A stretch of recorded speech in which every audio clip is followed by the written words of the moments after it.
Hi, I'm Michael, and this is California. And one specific provision under President Biden's recently signed $1.9 trillion American Rescue Plan was meant to help out those Americans who are on unemployment in 2020. The provision allowed most households who received unemployment benefits in 2020 to exclude up to $10,200 per person in unemployment income off of their federal taxes. But because of the timing of the passage of the law and because the way that state tax works, it means that some people who filed their taxes at their earliest dates will have filed their taxes before they could have ever been eligible for the new benefit. So the IRS has released new information about how they will attempt to refund the overpaid taxes to Americans starting in May, and whether or not you need to file a new amended version of your tax in order to get the extra money back. Furthermore, despite the generosity imposed by the American Rescue Plan, a handful of states are declining to follow suit and will still be including a household's full unemployment benefits as taxable for their state taxes.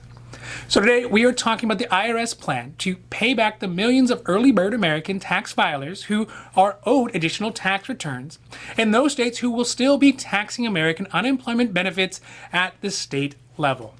Now, this is your daily dose. And before we get to it, if you like this information, if you find it interesting, if you find it helpful, please don't forget to like and subscribe.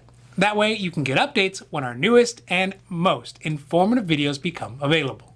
Today, let's start with the announcement on Wednesday by the IRS that said they plan to start to auto-refund tax filers who filed their taxes prior to the passage of the American Rescue Plan. This is because in the American Rescue Plan, there is a provision that allows for up to $10,200 per person of unemployment benefits to be excluded from a household's federal taxes. What this means for a person's 2020 tax is that their income could be taxed at a lower rate if $10,200 worth of benefits that were received from unemployment were excluded. This also means that if they filed their taxes right at the start of the tax filing season this year, like many people did, which started on February 12th, the rules would not have been applied to the tax because the ARP and the new provisions were only signed into law by May 12th, and they were potentially not refunded enough of their tax money under the new May 12th rules. So for about an estimated 40 million Americans across the country who made less than $150,000 in income last year and had unemployment benefits, they should expect to see some additional money back from the IRS in the next coming months. Now, according to the Century Foundation, the average person got around $14,000 in unemployment benefits this last year. Under the new ARP provisions, it means that a majority of these average person's benefits should not be included in the amount that they were taxed on their federal level. With the new updated provisions from the American Rescue Plan, the IRS has a plan to ensure that millions of Americans who at the moment can use every bit of help that they can get right now will get the additional tax return money that they are due.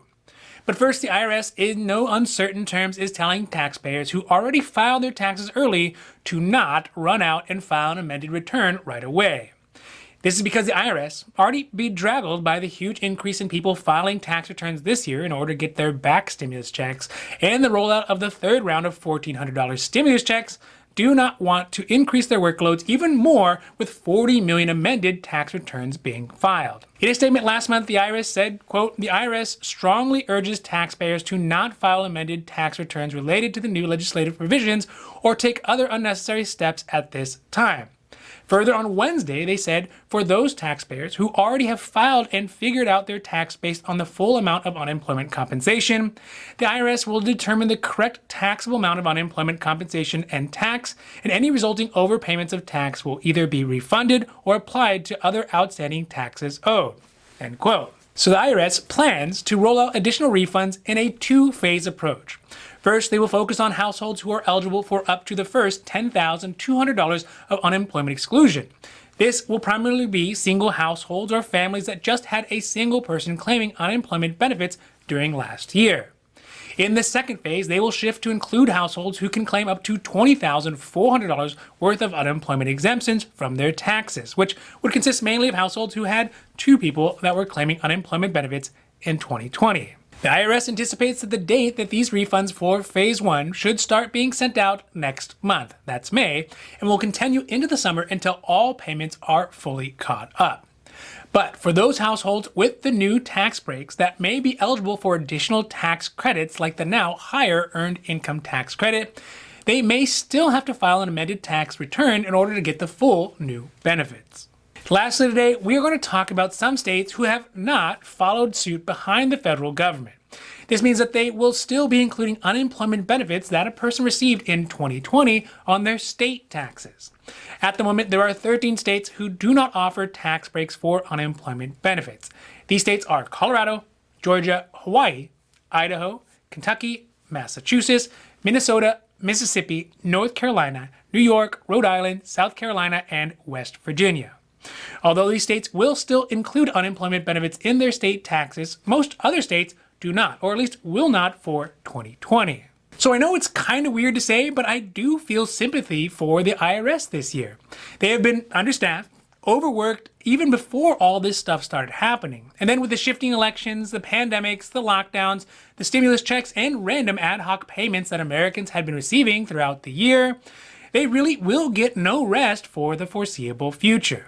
But that being said, it is good to see that the IRS is taking proactive steps to make the new refund amounts available to Americans automatically. This is a very different approach from usually when they require people to actively try to claim the additional benefit. It shows that at least for this moment in time, the IRS realizes that they are actually a government service meant to help the American people and not just a mechanism to get money out of our pockets. Also, it doesn't hurt that them doing it automatically is going to save them a lot of time and unneeded labor hours of dealing with people's returns. Now, this has been your Daily Dose, and I hope that you found it interesting or helpful or at least useful. And if you did, please don't forget to like and subscribe. That way you can get updates when our newest and most informative videos become available. So that's it for me, and for California, I'm Michael, wishing you a happy, healthy